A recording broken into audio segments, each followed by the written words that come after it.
Olá! A você que está ouvindo pelo podcast ou assistindo ao vídeo no YouTube, seja muito bem-vindo ao canal Loucos por Biografias. Meu nome é Tânia Barros. Hoje vamos conhecer um pouco da vida e da obra do escritor inglês Charles Dickens. Ele foi autor de grandes romances de sucesso como David Copperfield, Oliver Twist, Grandes Esperanças, que é o meu predileto, Christmas Carol e Um Conto de Natal, que se tornou filmes e peças de teatro. Foi o mais popular e o mais humano dos romancistas ingleses. Dizem que quando Charles Dickens morreu, parecia que o Papai Noel tinha morrido na Inglaterra. Foi recebido pela Rainha Vitória como um grande representante das letras inglesas. Retratava a Londres da sua época. Charles John Ruffin Dickens nasceu no dia 7 de fevereiro de 1812, em Landport, no sul da Inglaterra. Era filho de John Dickens e Elizabeth Barron. Tinha cerca de 2 anos quando sua família se mudou para Londres e depois para Chatham. Seu pai era um comprador compulsivo, sempre gastava mais do que tinha e pegava empréstimos e não pagava, estava sempre com muitas dívidas e acabou sendo preso. Charles era o filho mais velho e recaiu sobre ele a responsabilidade de sustentar sua família enquanto seu pai estava na cadeia. Aos 12 anos, ele passou a trabalhar numa fábrica de graxa de sapato. Nesse período, teve que deixar a escola. Isso o marcou muito e a temática do trabalho infantil está presente em muitas de suas obras. Cresceu ressentido com seus pais porque enquanto ele trabalhava, sua irmã tinha aulas de piano e canto. Sua servidão terminou e ele pôde voltar para a escola quando seu pai recebeu uma herança inesperada, conseguiu pagar todas as suas dívidas e reconquistou a liberdade. Em 1835, passou a trabalhar em vários jornais como redator e repórter, com o pseudônimo de Boss, um apelido que seu irmão mais novo tinha lhe dado. Estreou na literatura em 1836, com o livro Esboço de Boss. Nesse mesmo ano, casou-se com Catherine Hogarth. Ela era filha do seu chefe, o crítico musical e jornalista George Hogarth. Ele chamava Catherine de metade da minha laranja, esposinha, senhora de... Escreveu em seu diário que jamais seria tão feliz quanto era naquele apartamento do 2º andar, nem se ficasse rico e famoso. Em 1837, nasceu o primeiro filho do casal, Charles Jr. Catherine teve depressão pós-parto e ficou com medo de que seu filho não a amasse por tê-lo rejeitado ao nascer. Ainda em 1837, Charles Dickens ficou muito conhecido com Memórias do Sr. Pickwick. A obra foi publicada em um jornal durante 20 meses em forma de folhetim. Em 1838 foi a vez de Oliver Twist, onde ele descreve o horror do trabalho nas usinas. No ano seguinte, publicou o romance Nicholas Nickleby. A obra é uma condenação dos internatos, dirigidos por professores perversos e ignorantes. Dickens associa o cômico ao trágico. Dickens escreveu mais 14 obras, quase todas publicadas em forma de folhetim, acompanhados por leitores que apresentavam sugestões a ele em cartas. Muitos liam os fascículos de Dickens para saber o que estava acontecendo na sociedade. Ele colhia essas informações por observação própria e também tinha uma rede de contatos muito boa. Mandava pessoas para lugares específicos da cidade onde estava acontecendo um evento ou alguma outra coisa para colher informações. Era muito sensível ao que as pessoas pensavam sobre seus personagens. Quando alguém o abordava na rua e dizia que não gostava de alguma coisa, ele modificava. No livro Grandes Esperanças tem a alteração mais polêmica de sua obra, onde ele faz 2 finais. Um original, mais realista, e o outro mais poético. Dickens vendia muito, e isso não agradava os críticos mais conservadores que diziam que a obra dele era uma obra menor, com uma linguagem fácil, feita para as grandes massas. Alguns críticos o acusavam de ser mais jornalista do que escritor. Suas obras apontavam para os problemas causados pelo capitalismo. A academia não gostava das polêmicas e até das denúncias que suas obras faziam. como o trabalho infantil e as péssimas condições de vida nas cidades. Ele não falava só dos ricos e famosos, mas falava também dos explorados e dos pobres. Antes do nascimento do quinto filho, o casal visitou os Estados Unidos. Charles Dickens fazia muito sucesso por lá. Seus livros se tornaram best-seller rapidinho. Só que ele não recebia nada por nenhum deles, por causa das traiçoeiras regras dos direitos autorais. Então tiveram que cruzar o Atlântico para resolver essa questão. Charles e Catherine viajaram em um navio que quase nem chegou nos Estados Unidos. Eles enfrentaram várias tempestades e um incêndio a bordo, além da embarcação ter encalhado quando chegou a Nova Escócia. Apesar das circunstâncias desfavoráveis, Catherine nunca perdeu as esperanças. Charles escreveu para um amigo que ela estava sempre sorrindo, se adaptava às circunstâncias sem reclamar.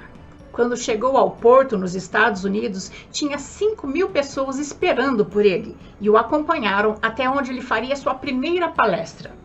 Catherine não era só uma boa esposa, ela também era uma boa cozinheira, atriz e escritora. Atuou em peças amadoras do marido e escreveu um livro intitulado O que Temos para o Jantar.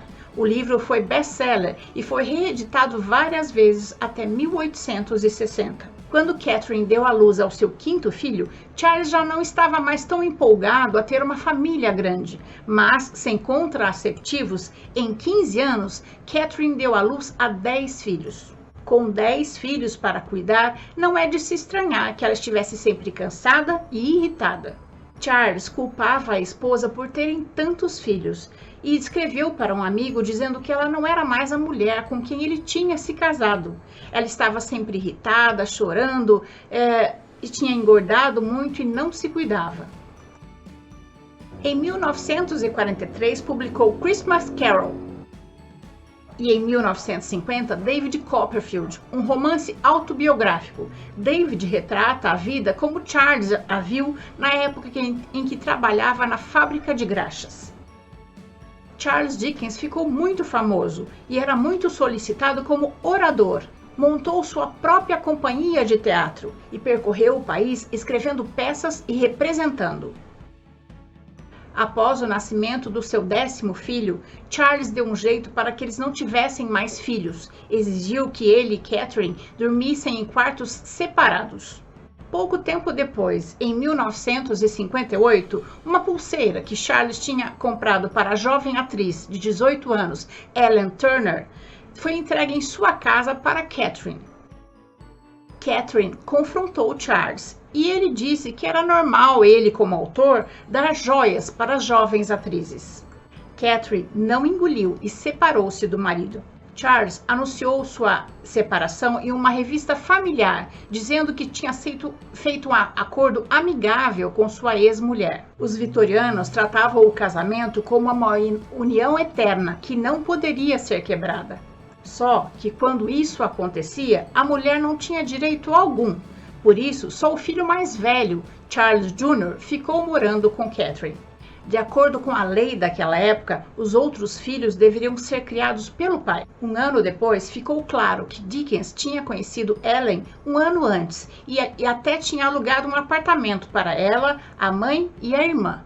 E como sua esposa estava sempre ocupada com os 10 filhos, a Ellen o acompanhava por toda a parte.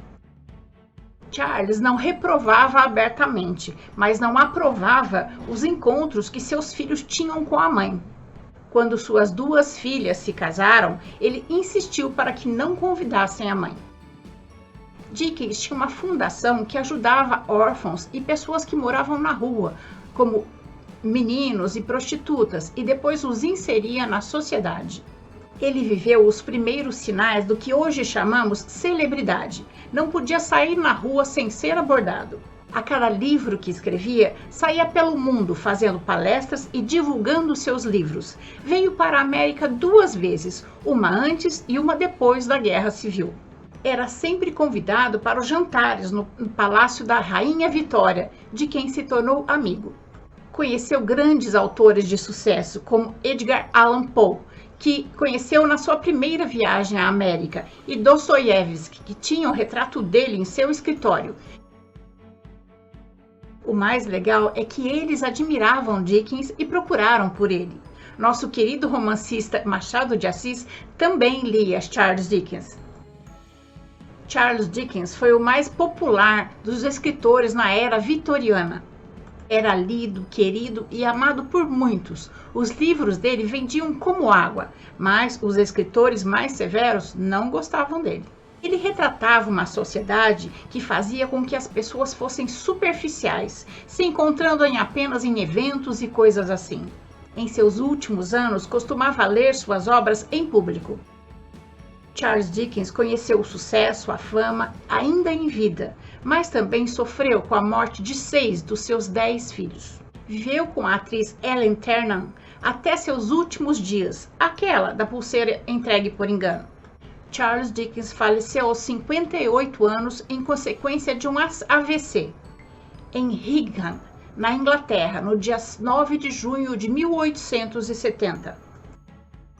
Enquanto a Rainha Vitória lamentava em Windsor a grande perda para a nação, alguém ouviu uma garotinha que vendia frutas no farol dizendo: se Charles Dickens morreu, então quer dizer que o Papai Noel vai morrer também. Dickens era muito amado principalmente por seus contos de Natal. Seu corpo foi sepultado na abadia de Westminster. Em seu epitáfio está escrito: apoiador dos pobres, dos que sofrem e dos oprimidos. Só no século XX, por volta de 1930, que sua obra foi aceita pelos críticos da academia. Sua ex-esposa, Catherine, ficou sozinha até o final de sua vida e viveu 9 anos a mais do que Charles. Antes de sua morte, deu para sua filha Kate as cartas que ela e Charles tinham trocado e pediu que ela entregasse para o Museu Britânico. Só assim o mundo saberia que ele já a tinha amado.